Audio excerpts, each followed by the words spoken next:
work from home policy. Well, except for our exceptions. But look, they're suffering from this. So it's interesting that both these seem to have come about at around the same time, but now they're going away at the same time. Fantastic point. Fantastic point. Again, this is where the narrative of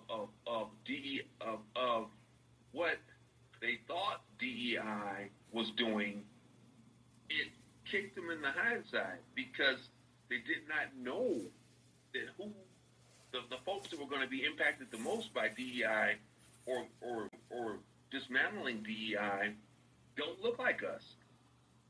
They didn't think about that because they were blinded by their illness, their racist illness. They're blinded by that. And DEI was supposed to keep the caste system tactfully in place.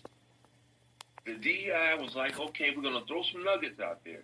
There's DEI, there's affirmative action. These are all nuggets. We really, really tried to level the playing field while knowing that the disparities in our incomes, you and I did look at some numbers from the Federal Reserve of St. Louis that showed the wealth gap, us being at 1% of white wealth. That's incredible. Yeah, I'll throw out WFE or WFH, and I'll throw out affirmative action. I'll throw out all these programs and all. But you will never change your place in the hierarchy in a caste system. Never. Mm-hmm. Yes, multifaceted system. Yes, multifaceted.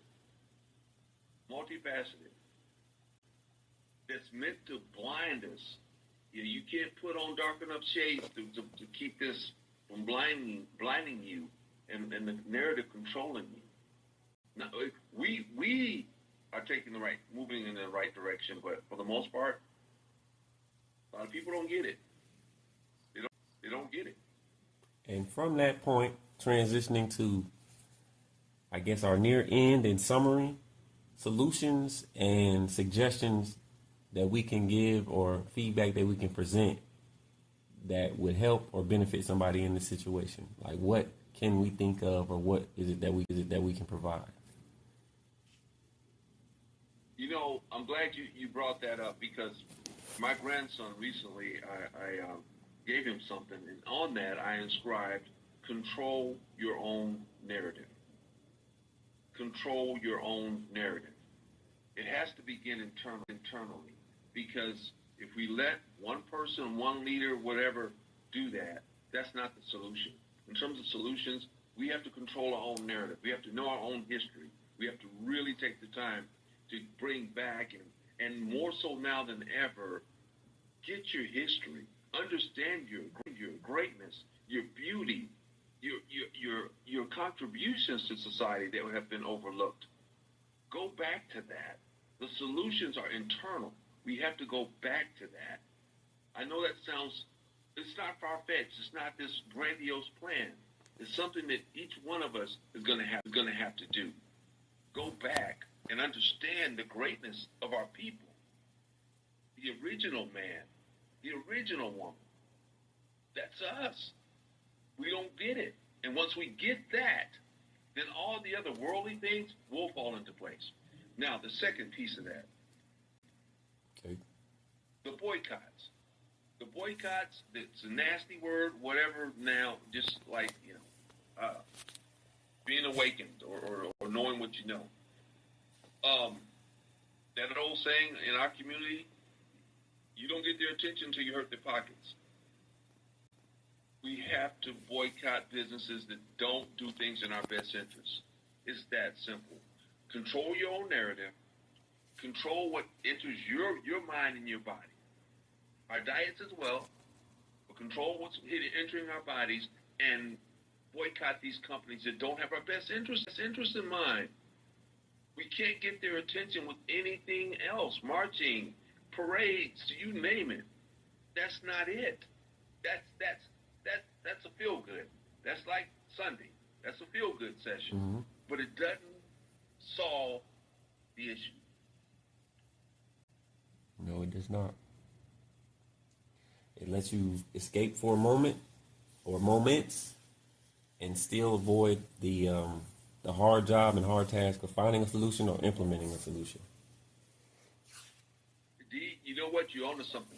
It escapes the moment because we're living in a culture now of fast. Everything now, the me generations, the now generations is fast. So you bring up a good point, D. Okay. And I was going to say, from my perspective with it pertaining to this article, work from home, I can acknowledge that most black people, most minorities, well, most people in general, they don't own their own business and they have to work underneath somebody. But when you're a minority, chances are you are working underneath and or for someone. So you don't have at your mercy to rewrite the policy for yourself. So in this instance, I would say the best takeaway I can provide is to know that this is what you're facing and that this is what to expect with regards to how this policy and work from home policies will be applied to you compared to your coworkers or anyone comparable to you, that you will most likely be at the bottom and will not get the full utilization or opportunities that are allotted to people with working from home.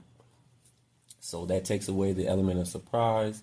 It takes away whatever stresses or surprise reactions that could result in sometimes firing or write-ups or turning to drugs, like we had just mentioned, the vices and the escapisms. So being prepared mentally, knowing that this is not in your favor and that the challenges exist, can avoid that, the more negative responses.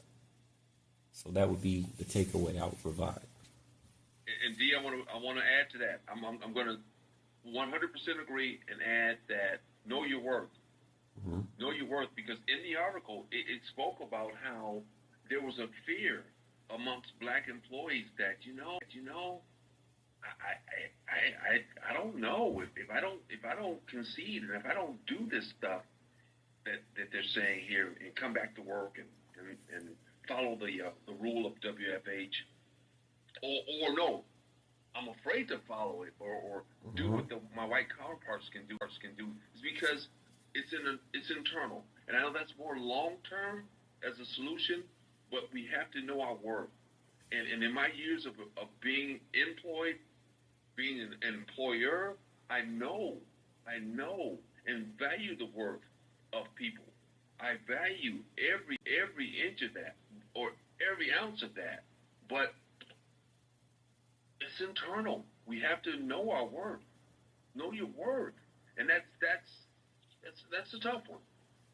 Yep, and with that, that has a challenge even within itself. You have to put some type of marker down psychologically within yourself to know that I'm not going to shake from this perception of myself or this understanding of my skills that I possess, and go back and reference that. So when you're getting presented and conditioned like these policies and their application do, you can look around and say, hey, I know I'm not able to work from home, but that is no knock on my abilities or who I am as a person. So yeah, that definitely keeps you grounded and provides additional support for understanding the situation, not being surprised when it's implemented unfairly, and not responding in the wrong way.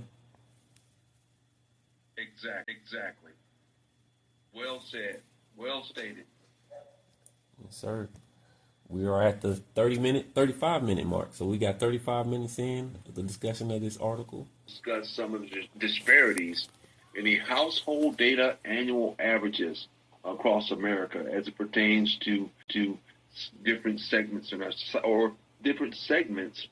business sectors in our country, and the great disparity in where we exist in these business segments throughout the country.